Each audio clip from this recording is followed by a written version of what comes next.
pull it out as much as we can. So the best thing to do now is go ahead and just kind of be careful, again, putting any kind of razor sharp things on it. You don't want to actually you know, cause any indents where the aluminum is, because you just want to rip it out of there, but you don't want to damage any of the aluminum housing. So what we're going to do is we're going to go and take a little Phillips again, the one we used to actually remove the Woodrow key, and we're just going to go ahead and put it pretty much just to dig into, so we can get a little section here of it, and then we're going to go and use a little tapping hammer, and we're just going to go and tap it off. So I'll show you right now. See if I can get this camera to pretty much help me here. Just kind of let it sit here, I guess. Okay, so you can see, really see up close now.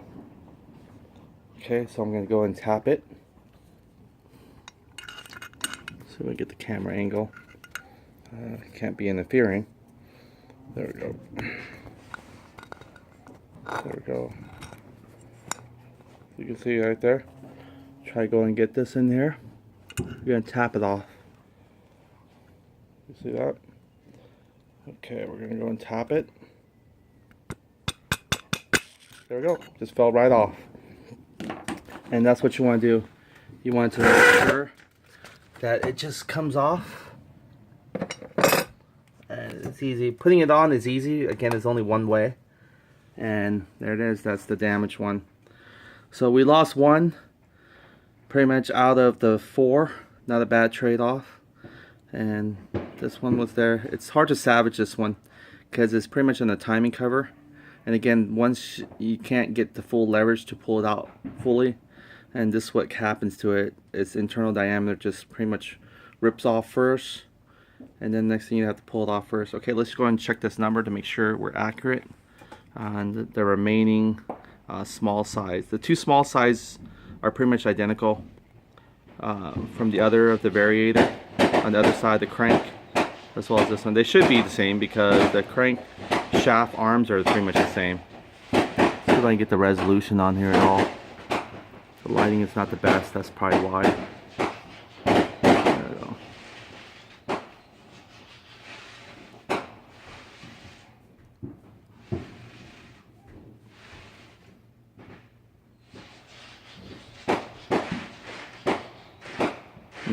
Can't get the resolution right. Okay, so we'll just go ahead and you'll just have to take my word for this one. And let's go and get the last blue one here. That's the only one available left. And again, keep in mind that the open one, it's pretty much going to be facing where the oil is going to be at, exposing to where the oil is at, and then the clean one's going to be outside, which makes sense. So it's going to be gripping it. So here we go. We're going to put it from the outside. Again, this is the outside where the timing cover is, and the stator pretty much secures on it. So again, we're going to face it. You know, keep everything consistent. I kind of like to make my work meaningful. So we're going to pretty much face it this way. Okay, but we're going to go in this way. So okay, it's only one way. That's why we had such a hard time trying to get it to you know, settled in or take it out. There we go. So it's going to go in this way, where this whole area is going to be full of the motor oil. This is where motor oil cover is. And again, wouldn't really make a difference, but I like to make sure that I'm pretty consistent with the way my alignment is for all my numbers and stuff. So there you can see it with me now.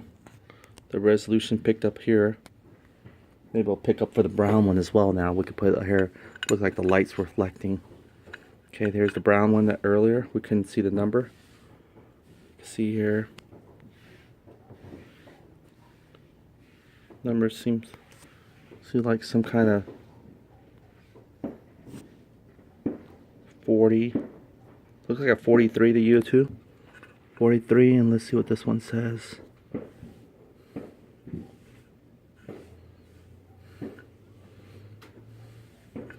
Blue one's a little harder to see, but a little bit we can get it here. Actually, it's easier to see through the same lens that you're seeing, because it's amplifying it for me like a magnifier. It says 3 there. Say 3 here. Okay, this says 30. That says 32 right here. I can see the 30s, but it's backwards. Or it's upside down, I mean. Okay, so it says 30 there. 30. Okay, we're gonna put this in there now. I want to make sure it's the same. See, it says 30 there too. Okay. It's like 19.8, right? I believe this is the same one. Because we put the last one already back into the transmission. So there goes. It says 19.8. It looks like 18, but it's 19. Try to get a resolution on that one again. Yeah, it's 19.8. I can see it with my naked eye. Maybe if I can get the resolution, you can see it too. It's 19, even though it looks like it curves in. So yeah, they're the same ones. Okay, so now we're going to go ahead and poke it in, facing that certain number. So here we go. Try and get this one. The oil sealed. So we're going to set the number on top. And we're going to choose a number that is the most number here, 19.8 and 30, so the number's right there. So we're going to balancing it. So the center number, we're going straight up like this. The center number we're going to use, it's going to be right here where the 30 is. So that's our center number because there's two numbers on the side of the 30. So we're just going to take it and flip it as much as we can to be accurate. Try to grip it. See, there we go.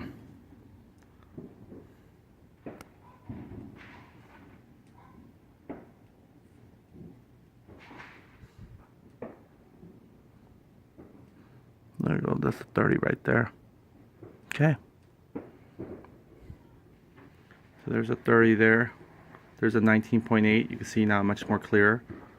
And then they're in the number there. It's kind of a little bit, it's molding still on there. Can't really see, it's tucked. But yep, so now we got the number, and we're gonna go and face it up before we pop it in. I believe that's up. Yep, I'm pinching it directly below it, so where my thumb is should be directly below it, and that's where we're gonna set it in. Okay, now we're gonna have to actually get a socket that fits this perfectly. You remember the socket we used last time? It's pretty much the same castle. So we're gonna go and get that socket again. That seems to be fitting for everything that we've been using lately. There it is. There's a gasket socket right here. We use it to impote the other one. Now we're gonna use it to impote this one as well. So it's been a very useful socket. So it fits it nicely, I think, or maybe a little too small still. Okay, so it fits okay. It's not the best or not the perfect one, but it'll work. So I'm going to go and set this down. It's not going to be leveled yet because of the oil. But you can see it. I'm going to go ahead and try to put it in there now. This will work. Okay. You are careful. Again, you're working on it, and you don't want you know, to break off anything like this right here. So you want to maybe support it more. So you want to hammer it lightly. It's not much pressure to get in there, but if it's not balanced, it's gonna cause it to be harder to get in. So you can probably do most of it by hand. Let's see if I can force it. There we go. Force it in there as much as I can by hand. There we go. It's going in actually. And we can just tap it a little bit later. This one, the other side has to flush off. We only get one chance at this, to remember again, because we cannot pull it back out. Once we pull it back out, we're going to end up ripping it just like the brown one. So we really want to be careful. Actually, it's already flushed in. I think it only goes that far anyway. So again, we didn't really have to do much. So just pretty much do it by hand. I wouldn't use a mallet on that one because it's already done pretty much. So I'm just going to go ahead and put some more pressure on it and make sure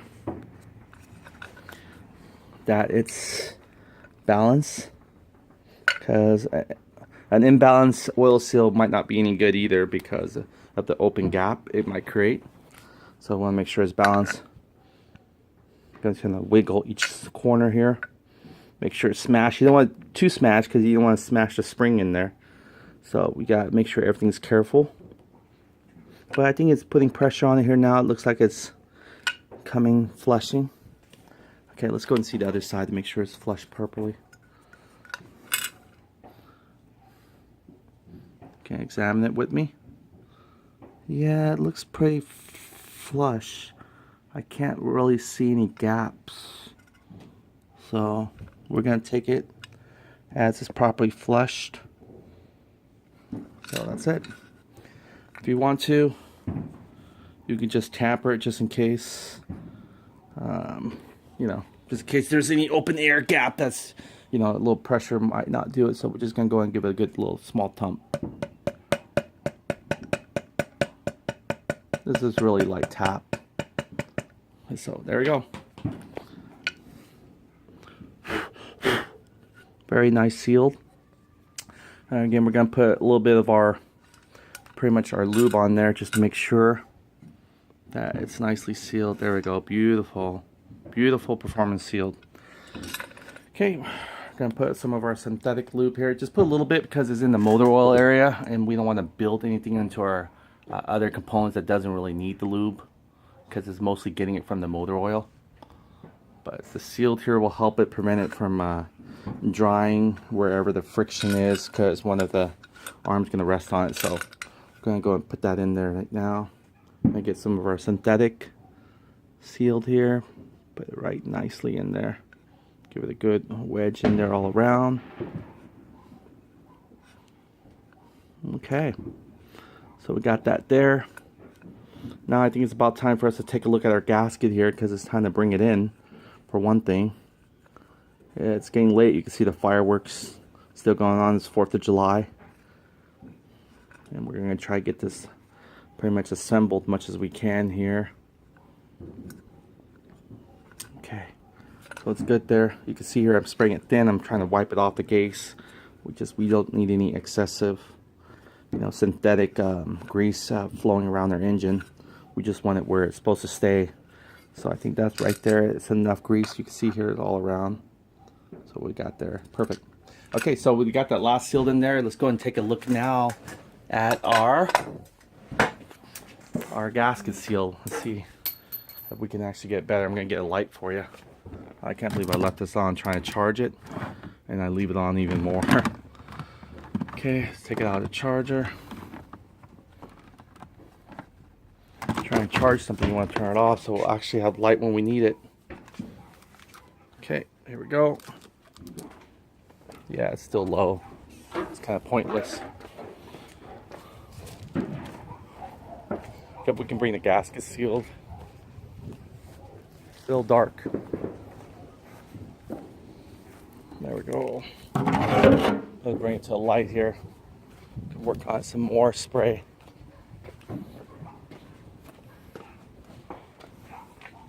There goes our gasket. See how much we got done already. I guess see that's our gasket sealed there. We have to flip it around because it does get sticky. So let's go and flip it around. First of all, you want to make sure your hands doesn't have that grease anymore.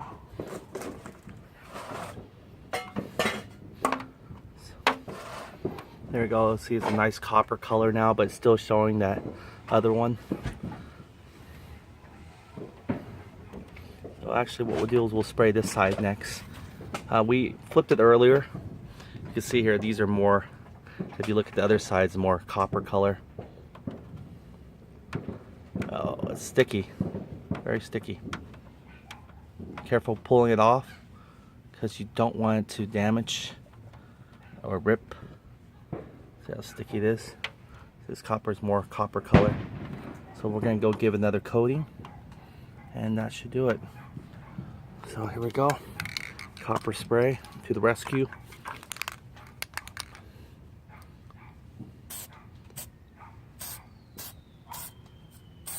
There we go. Here we go. Here we go. Spray there.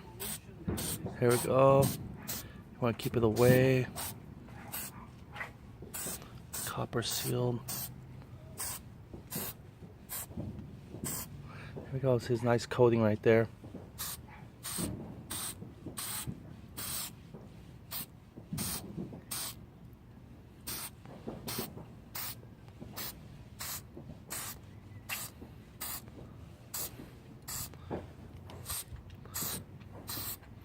My brother says it's polluting, but they're doing all the painting at the house.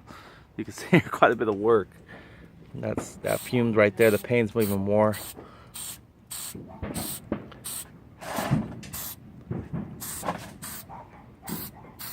Okay.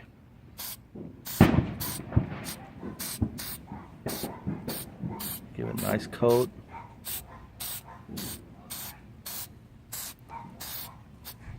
Lucky the sun's not out, because if this dries too quickly, I believe what happens is it's going to stick quickly.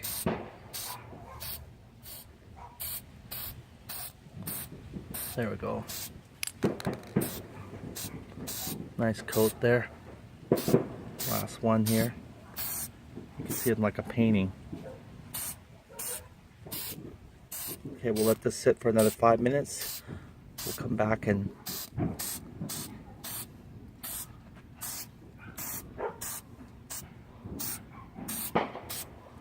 okay, this area is going to be cut off anyway, so we won't have to worry about it. There we go. That's our gasket seal. We'll come back for it and we'll finish it. Keep this outside area because it will cause it. So let's go ahead and see what else we can assemble from our engine part.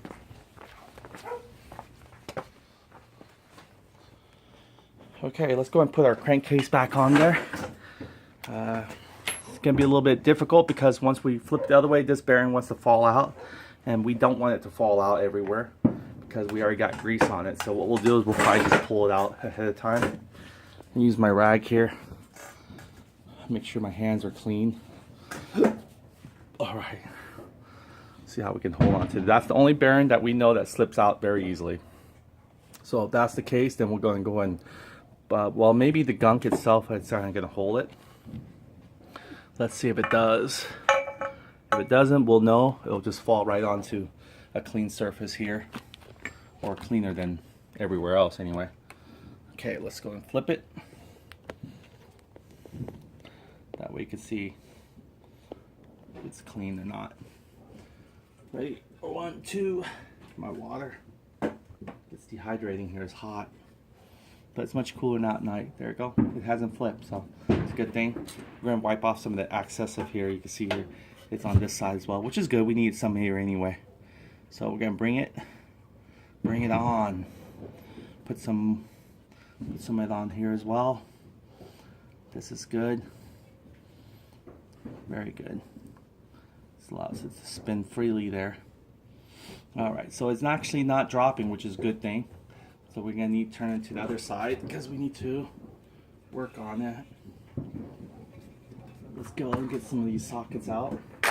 I'm going to update all the tools that I've been using on the description once everything is all settled in and done. Okay, we're going to go back and putting our chain in like we tried to attempt last time.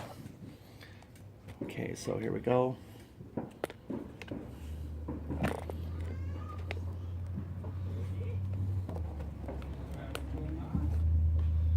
There we go.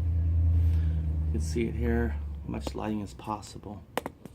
Okay, so we're going to get the chain back in. You can see here we got our chain guide already. Our top chain guide's on there, right? We need to swing it out of the way. And now we're going to go ahead and put in back our chain that we clean. There we go. There's our chain here. We're going to go ahead and put it in. And again, I'm very fanatic on making sure the numbers are that. These are KMC brand. These are really good quality chains. They're all Taiwanese brand. So we're going to go ahead and put these chains here. It doesn't really matter. It seems like the chain numbers are both sides, but the majority of the numbers are on this way, so I'm going to go in and face a certain direction. That's just a preference. It works either way, by the way. You don't have to do what I do and very detail oriented when it comes to the numbering and everything. I just want to make sure I remember how things were set, and it also gets me a refreshing what number I use as well. So here we go. I'm going to sort the chain out, then we're going to be able to put our crankshaft through it. There we go. I want to make sure I clean the chain as well, just to make sure if there's any kind of debris or anything that'll catch onto this rag. You don't want to get any debris in your crankcase from here on. Everything's supposed to be clean. So we're going to go ahead and put it in there. There we go. It's going to catch onto a little bit of the little bit of the gunk that it's on there, but we try not to because we flushed it out already. So here we go. So here we go. We're going to flush it out. Here we go. We're going to put our crankcase in there.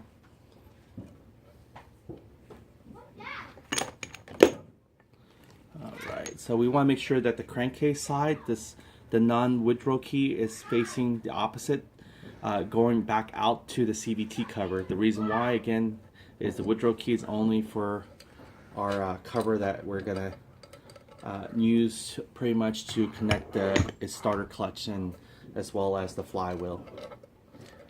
So there we go. It's kind of coming loose, the chain. So you have to support it with one palm, or at least one hand.